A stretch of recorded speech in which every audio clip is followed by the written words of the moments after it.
Sarah Chen Williams stared at her reflection in the mirror of her penthouse bathroom, carefully removing her designer earrings. Today would be different. No luxury clothing, no expensive jewelry, and definitely no private jet. The 35-year-old tech mogul and recent owner of Liberty Airlines had a mission, and it required her to look like any other passenger. 3 complaints about discriminatory treatment had landed on her desk this week alone. As the new owner of the airline, Sarah believed in seeing things firsthand rather than just reading reports.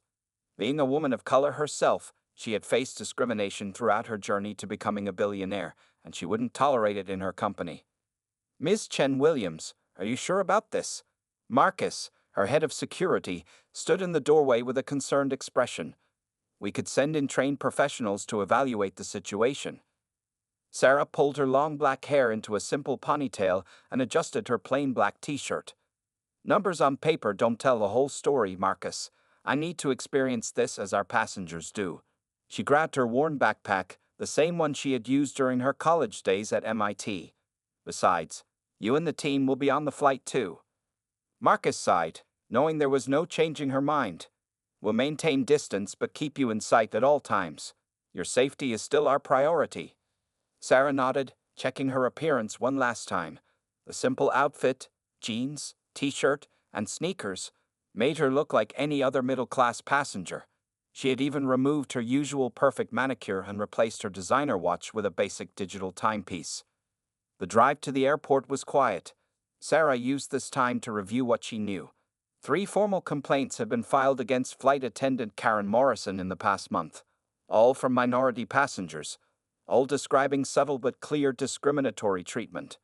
But the airline's previous management had dismissed them as misunderstandings.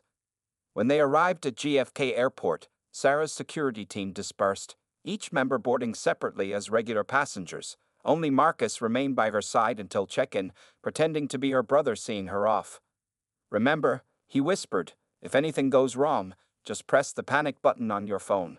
We'll be there immediately." Sarah went through security like everyone else, standing in line, removing her shoes, and placing her backpack on the conveyor belt. A few people pushed past her in line, and she let them. Today, she wasn't the powerful CEO who commanded respect in corporate boardrooms. She was just another passenger. At the gate, Sarah observed the boarding process carefully. She noticed how the gate agents treated different passengers, making mental notes. So far, everything seemed professional, though she caught a few subtle differences in tone and body language toward certain passengers. She had booked herself in economy class, middle seat, row 23. As she walked down the aisle, she could hear flight attendant Karen Morrison's voice ahead, greeting passengers with varying degrees of warmth. Sarah slowed her pace slightly, listening. "Welcome aboard. Your seat is right this way, sir." Karen's voice dripped with honey as she assisted a well-dressed white passenger. Then, moments later, her tone shifted noticeably. "Keep moving, please. You're holding up the line," she said curtly to an elderly Asian man who was struggling with his bag. Sarah's jaw tightened, but she kept her expression neutral. She found her row and settled into her seat, placing her backpack under the seat in front. 2 other passengers joined her row, a young white woman by the window and a middle-aged Latino man in the aisle seat. As the cabin crew began their pre-flight preparations, Sarah pulled out her phone and opened a notes app. She would document everything she observed. The flight from New York to Los Angeles was nearly 6 hours, plenty of time to see if the complaints about Karen Morrison were justified. Little did Karen know that her routine flight that day would change everything. The passenger she would soon mistreat wasn't just another face in the crowd. She was the owner of the entire airline, and she was about to experience firsthand exactly how Karen treated minority passengers when she thought no one important was watching. The plane had been in the air for 30 minutes when Sarah first noticed the pattern. Karen Morrison moved through the cabin like a queen in her domain, her bleached blonde hair perfectly styled and her lipstick a shade too bright for airline regulations. The way she treated passengers wasn't just different. It was like watching 2 separate flight attendants in one person. "Would you like some extra peanuts, sweetie?" Karen's voice was sugary sweet as she handed a white businessman in first class his 3rd packet without a masking. Just moments later, her face hardened when an Indian woman in business class pressed her call button for water. "You'll have to wait. I'm busy with service right now," Karen snapped, despite having just spent 5 minutes chatting with the businessman about his golf trip. Sarah watched carefully, typing notes into her phone. In the seat next to her, the Latino man shifted uncomfortably. He had pressed his call button 10 minutes ago, and Karen had walked past twice without acknowledging him. "Excuse me," he finally said as Karen passed again. "I asked for a blanket earlier." Karen's eyes narrowed. "Sir, if you could just be patient. There are other passengers to attend to." She gestured vaguely toward the front of the plane, though Sarah noticed there wasn't any active service happening. The young white woman by the window spoke up. "Actually, I'd like a blanket too." Karen's entire demeanor changed instantly. "Of course, dear, I'll grab 2 right away." She hurried off and returned quickly with blankets. She handed one to the white woman with a warm smile, then practically threw the other one at the Latino man, not even making eye contact. Sarah's fingers moved faster across her phone screen, documenting every detail. A young black mother a few rows ahead tried to get Karen's attention for help with her baby's bottle. Karen walked right past, then stopped to help an elderly white woman organize her snacks. The pattern continued for the next hour. White passengers received prompt, friendly service. Everyone else faced delays, attitude, or was simply ignored. Sarah watched as Karen spent 15 minutes helping a white teenager connect to the plane's Wi-Fi, but told an Asian college student to figure it out yourself. It's not that hard. The tensions in the cabin were becoming visible. Passengers exchanged looks. Some shook their heads. Others pretended not to notice. A few were whispering among themselves about Karen's behavior. Sarah noticed Marcus, seated a few rows behind her, maintaining his cover but watching everything. Other members of her security team were strategically placed throughout the cabin, all witnessing Karen's discriminatory behavior. When the drink service began, the bias became even more apparent. Karen started with first class, which was normal, but as she moved through the cabin, she repeatedly skipped rows with minority passengers, saying she'd come back later. When she reached Sarah's row, she served the white woman by the window first. "What would you like, dear?" Karen asked warmly. "Just water, please," the woman replied. Karen poured it with a flourish, then turned to Sarah with a completely different expression, cold and impatient. "You?" "Cola, please," Sarah said politely. Karen practically slammed the cup down, spilling a few drops on Sarah's tray. Without apologizing, she turned to the Latino man. "Hurry up and order. Other people are waiting." The man asked for ginger ale, which Karen claimed they were all out of, though Sarah had seen her serve it to a white passenger just minutes before. In the back of the cabin, a black businessman in a suit raised his hand to get Karen's attention. She ignored him completely, instead stopping to chat with a white family about their vacation plans. Sarah glanced at her phone. She had documented 23 separate incidents in just 2 hours. The evidence was clear and damning, but she knew from experience that people like Karen would always have excuses, would always deny their actions were racist. She needed something more concrete. As if on cue, Karen's voice rose sharply from a few rows back. "I told you 3 times to be patient. If you can't follow simple instructions, maybe you shouldn't be flying." Sarah turned to see who Karen was berating. It was the young black mother from earlier, still trying to get help with her baby's bottle. Sarah couldn't ignore the young black mother's situation any longer. The baby was crying now, clearly hungry, while Karen continued to ignore their needs. Taking a deep breath, Sarah pressed her call button. She noticed Marcus tensing in his seat, but she gave him a subtle hand signal to stay put. Karen's heels clicked sharply against the floor as she approached. Her face already set in a frown when she saw who had called. "What is it now?" she asked, not even trying to hide her annoyance. "I noticed the mother a few rows back needs help with her baby's bottle," Sarah said calmly, maintaining eye contact. "Since you seem very busy, I'd be happy to help her myself if that's allowed." Karen's face flushed red. Passengers are not permitted to move around the cabin unnecessarily. If she can't handle traveling with a baby, she shouldn't have brought one on board. The white woman in the window seat spoke up again. "Actually, I'd love some help warming my coffee. It's gotten cold." Just as before, Karen's entire demeanor transformed. "Of course. Let me take care of that right away for you." She practically snatched the coffee cup and hurried away, completely ignoring Sarah's request about the baby. Sarah pulled out her phone again, this time opening the camera app. She began recording, making sure to capture Karen's interactions with different passengers. The contrast was stark and undeniable. When Karen returned with the fresh coffee, she served it with a flourish to the white woman, then noticed Sarah recording. "What do you think you're doing?" Karen demanded, her voice rising. Several passengers turned to look. "I'm documenting a pattern of behavior," Sarah replied steadily. "In the past 3 hours, you've ignored or dismissed 15 requests from passengers of color while immediately helping every white passenger who asked for assistance." The cabin grew quiet. Everyone could hear their exchange clearly now. Karen's face turned an even deeper shade of red. "That's completely false," Karen spluttered. "I treat everyone exactly the same. Give me that phone right now. Recording crew members is against airline policy." "Actually," Sarah continued, her voice remaining calm but firm, "there's no such policy at Liberty Airlines. I should know because—" But before she could finish her sentence, Karen reached for Sarah's phone. Sarah pulled back instinctively, and that's when it happened. In her rage and frustration, Karen's hand swung out, striking Sarah across the face with a sharp slap that echoed through the quiet cabin. Gasps erupted throughout the plane. Several passengers jumped to their feet. The Latino man next to Sarah stood up protectively. "Hey, you can't do that," he shouted. Marcus was already moving, his cover blown as he rushed toward them. Other security team members emerged from their seats, converging on the scene, but Sarah held up her hand, stopping them a few feet away.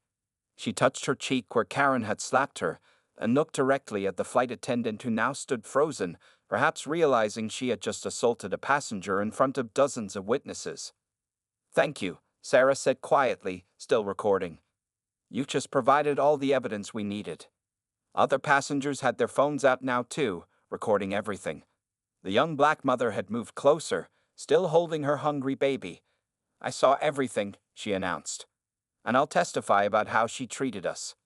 "So will I," called out the Asian college student.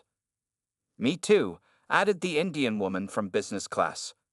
More voices joined in, passengers sharing their observations of Karen's behavior throughout the flight. The other flight attendants had gathered now too, looking horrified at their colleagues' actions. Karen's face had gone from red to pale as she realized the gravity of her situation. I didn't mean to. You were provoking me. This is all a misunderstanding." Sarah stood up slowly, her phone still recording. The slap mark was visible on her cheek, but her expression remained composed and professional. "I think," she said clearly, "it's time we had a discussion about who I really am." The cabin remained silent as Marcus stepped forward, his security team forming a protective circle around Sarah. He pulled out his badge, displaying his credentials as head of security for Liberty Airlines CEO. Karen's eyes widened as she began to understand the situation. "Ms. Morrison," Marcus said firmly, "you just physically assaulted Sarah Chen Williams, the owner and CEO of Liberty Airlines." Karen's mouth opened and closed like a fish out of water. Her perfectly applied makeup couldn't hide how pale she had become. "No, that's impossible," she stammered. "The owner is—" "Standing right in front of you," Sarah finished, reaching into her simple backpack. She pulled out her company ID and a folder of documents proving her identity.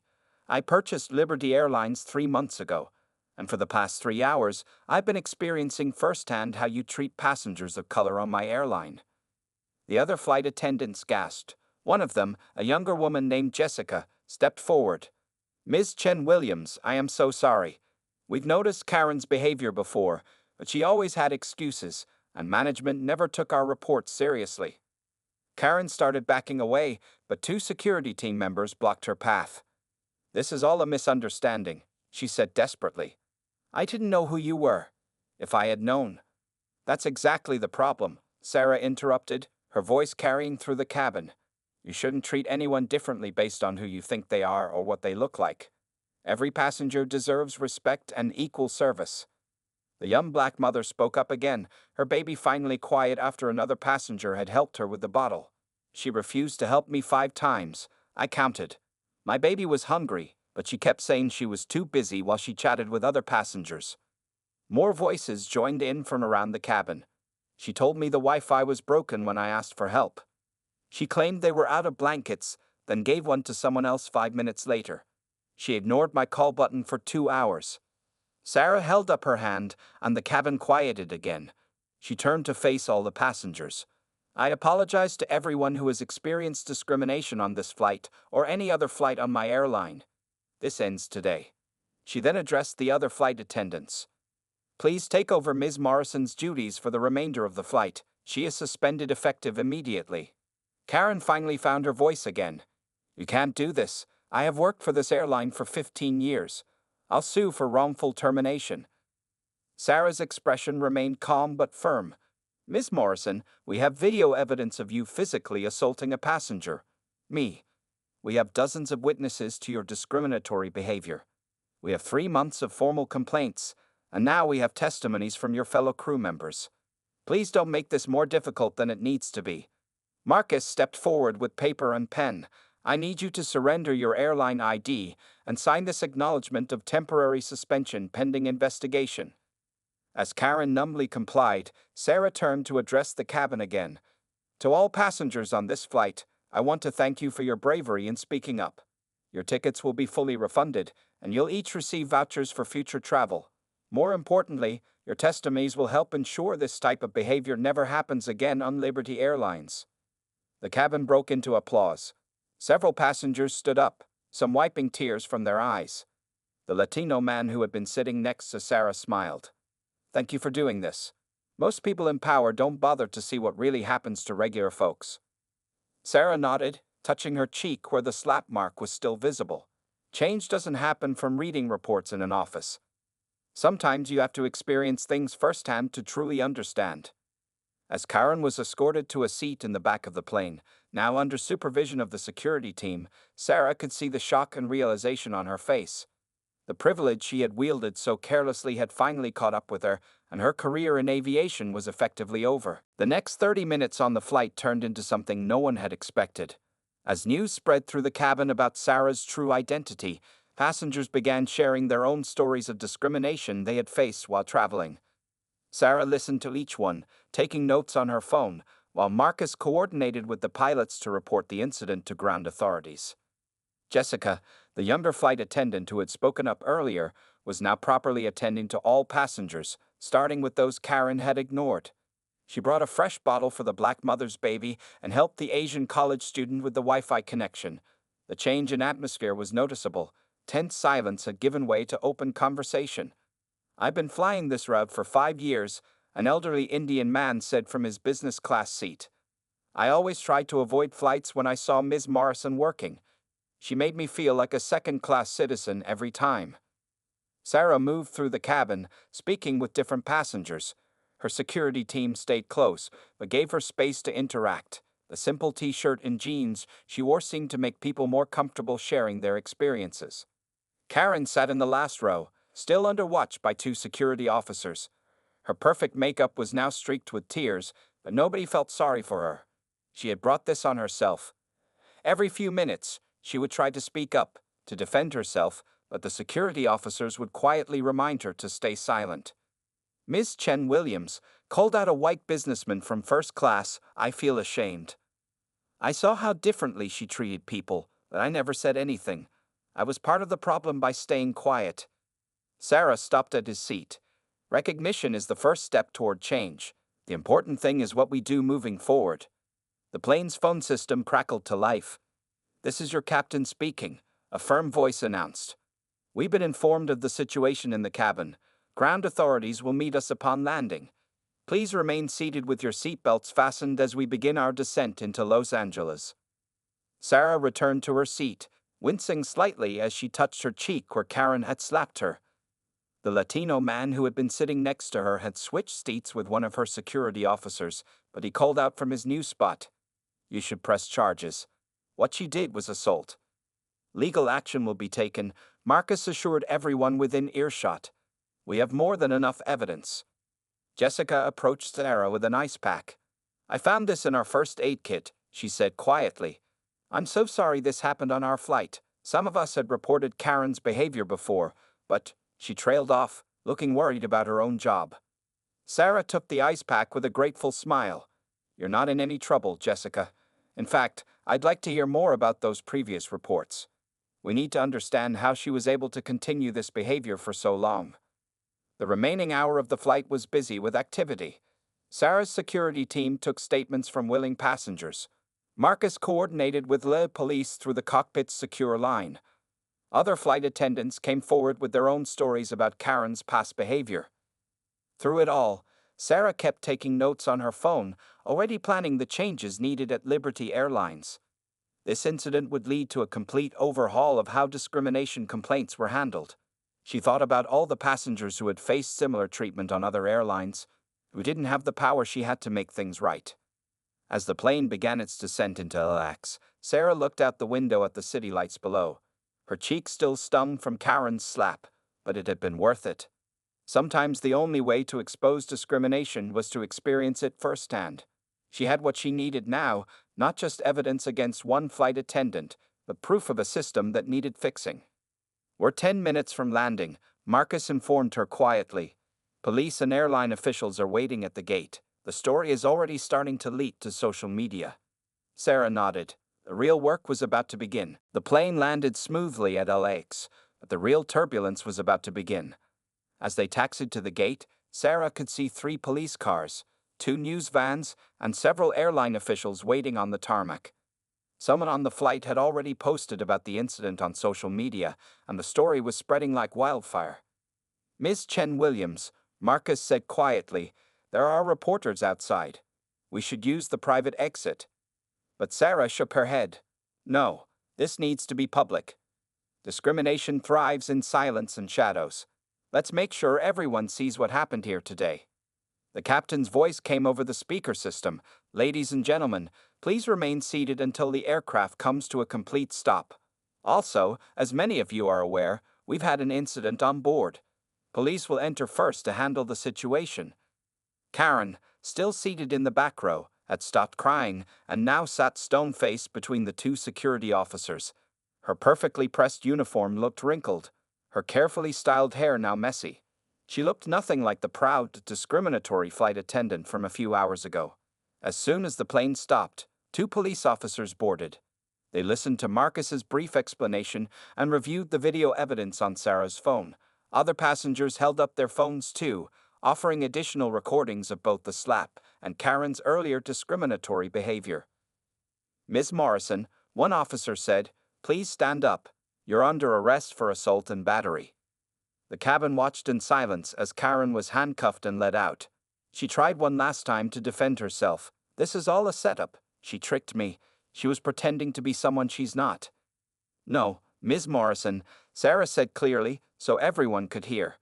"I simply showed up as myself, without wealth or status to shield me. You showed up as yourself too, and that's the real problem." More officers boarded to take statements. Reporters could be seen pressing against the windows of the terminal, cameras flashing. Sarah's phone was ringing non-stop with calls from her executive team, who had already heard about the incident. The young black mother approached Sarah with her now peaceful baby. "Thank you," she said softly, "not just for exposing her, but for showing us that someone in power actually cares."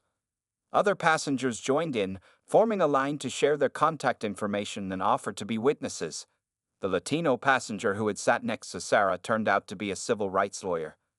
"I would be honored to help you build this case," he said, handing her his business card. "This is about more than one flight attendant." Sarah looked around the cabin at all the faces, people of different races, backgrounds, and experiences, all united in their desire for change. She made a decision right there. "Jessica," she called to the young flight attendant, "please make an announcement. Tell everyone that besides their ticket refunds, I want them all to be part of our new passenger advisory board. We're going to remake this airline from the ground up." As Jessica made the announcement, cheers broke out in the cabin. Several passengers were crying, others were hugging. Even the white passengers who had received Karen's preferential treatment were nodding in approval. Outside, the media crowd had grown larger. Sarah could see the major networks' logos on the news vans. This story would be everywhere by evening. "Are you ready for this?" Marcus asked, gesturing to the waiting media storm. Sarah touched her cheek where Karen had slapped her. The mark was still visible, and that was good. She wanted everyone to see it. Yes, she said firmly. It's time to tell this story. She stood up, straightened her simple t-shirt, and walked toward the plane's door with confidence. Behind her, passengers applauded. In front of her, cameras flashed through the terminal windows. And somewhere in a police car, Karen Morrison was finally facing the consequences of her actions. The next few hours would change everything, not just for Liberty Airlines, but for the entire industry. Sometimes it took a billionaire in economy class to expose the truth about how people really get treated in the skies. By midnight, the video of Karen slapping Sarah had been viewed 10 million times. News channels played it on repeat, the moment when a racist flight attendant assaulted her own boss, not knowing the simple passenger in economy class was actually the billionaire owner of the airline.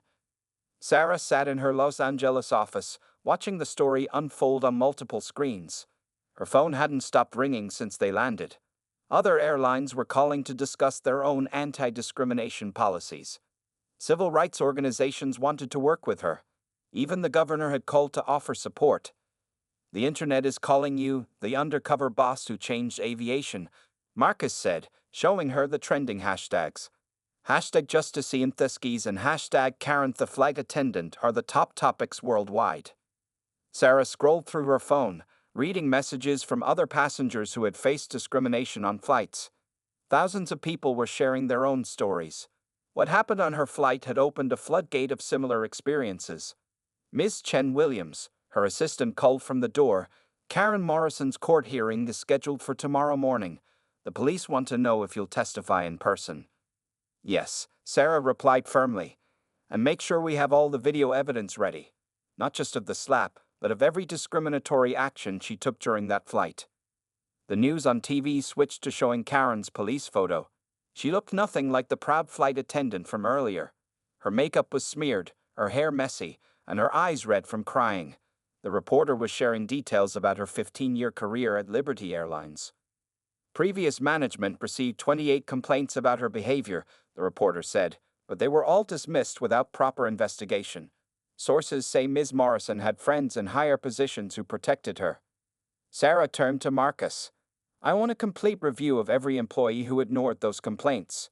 This isn't just about Karen, it's about the system that allowed her to continue this behavior for so long. More footage played on the screens, clips from Sarah's press conference at the airport. She had stood there in her simple t-shirt, the slap mark still visible on her cheek, and spoken directly to the cameras.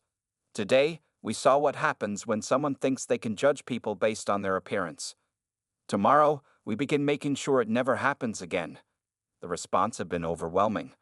Other passengers from the flight had given interviews, sharing their experiences. The young black mother's story about her hungry baby being ignored had especially touched people's hearts. The video of the Asian college student being dismissed about Wi-Fi while Karen helped others had gone viral too. Sarah's phone buzzed with a message. The civil rights lawyer who had been sitting next to her on the flight. He had already drafted a proposal for new airline industry standards about discrimination. This could change everything, his message said. Jessica, the young flight attendant who had spoken up, was now trending on social media too. People praised her courage in standing against her coworkers' behavior. Sarah had already promoted her to lead a new passenger relations team. The other airlines are scared, Marcus reported, reading from his tablet. 3 major carriers just announced emergency anti-bias training for all their staff. They're afraid of looking bad compared to us. Sarah nodded, touching her cheek where the mark was finally fading. Good. Let them be scared. Let them change. That's the point. She walked to the window of her office, looking out at the lax runways where planes were taking off and landing. Somewhere out there, Karen was in a jail cell, probably still not understanding why her actions were so wrong. But that didn't matter anymore. What mattered was what would happen next. Schedule a board meeting for tomorrow afternoon, Sarah told her assistant. After Karen's hearing, we're announcing complete changes to our hiring, training, and complaint procedures. And call that civil rights lawyer back. I want him to help write our new policies. The screens kept showing the story, the views kept climbing, and change was already happening. Sometimes it took a slap to wake people up to reality. 1 year after the incident that changed aviation history, Sarah Chen Williams sat in her office at Liberty Airlines headquarters, reading the latest industry report. The headline said it all. Liberty Airlines named Most Inclusive Airline for third quarter in a row. On her desk sat a framed photo from that fateful day, her in the simple t-shirt, the mark from Karen's slap still visible on her cheek. Next to it was today's newspaper showing Karen Morrison working at a community center, teaching children about respect and diversity. After serving her sentence, Karen had changed her life, becoming an advocate against discrimination. Ms. Chen Williams, her assistant called from the door. They're ready for you in the main hall. It's packed with people. Today marked the first anniversary of the slap heard around the world, as social media had named it. But more importantly, it was the launch of something bigger. Sarah straightened her jacket and headed to the hall. The room was filled with familiar faces. The young black mother, Mrs. Thompson, now a senior executive, sat with her toddler who wore a real junior pilot uniform. The Asian college student had become their chief of digital innovation. The Latino lawyer, Mr. Rodriguez, had helped write new anti-discrimination laws that were now standard across all airlines. 1 year ago, Sarah began her speech. A flight attendant slapped a passenger she thought was just another minority to ignore. That slap woke up the entire aviation industry. The screens behind her showed the numbers. Complaints about discrimination had dropped 90% across all airlines. Liberty's new training program had been adopted by 15 other carriers. Their passenger advocacy system was now an industry standard. Jessica, the flight attendant who had stood up against Karen, was now running training programs worldwide. "We've taught over 10,000 airline staff members," she reported proudly. "Every major airport has adopted our Equal Skies protocol." The changes went beyond just airlines. Hotels, restaurants, and other service industries had started using Liberty's training programs. Schools were teaching their diversity course. Even government agencies were following their example. Sarah invited Mrs. Thompson to the stage. "Remember when my baby was hungry, and no one would help?" Mrs. Thompson asked the audience. "Now every Liberty flight has a special service team for parents with children. We've helped over 50,000 families this year alone." The Asian students showed their new app, which had been downloaded millions of times. Passengers could now rate their treatment on any airline, and the results were public. Bad behavior couldn't hide anymore. Mr. Rodriguez shared the legal victories. 20 airlines had changed their policies, 30 discriminatory employees had been removed, and a new passenger rights bill was going through Congress. But the biggest surprise came when Sarah invited the next speaker to the stage. Karen Morrison walked up, looking very different from the proud, prejudiced flight attendant she had been. She had tears in her eyes as she faced the crowd.